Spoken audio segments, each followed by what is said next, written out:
Alors que le plan de l'Union africaine est d'acheter les vaccins anti-COVID-19 en bloc, certains pays ont déjà conclu des accords bilatéraux avec les fabricants.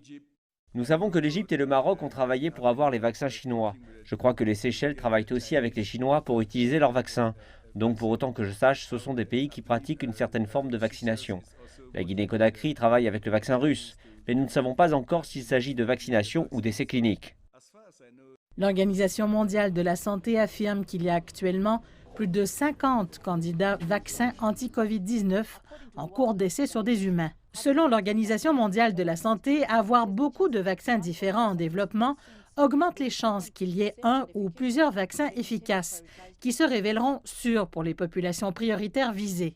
Mais elle avertit les pays de n'obtenir que des vaccins dont la validité scientifique a été prouvée. Le CDC Afrique a formé un groupe de travail pour guider les pays africains à ce sujet.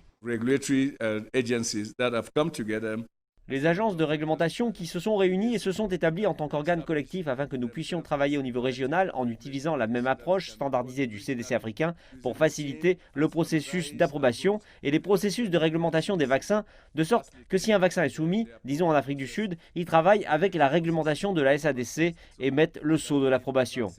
L'Union africaine a déjà obtenu 270 millions de doses auprès de 3 fabricants, AstraZeneca, Pfizer et Johnson & Johnson.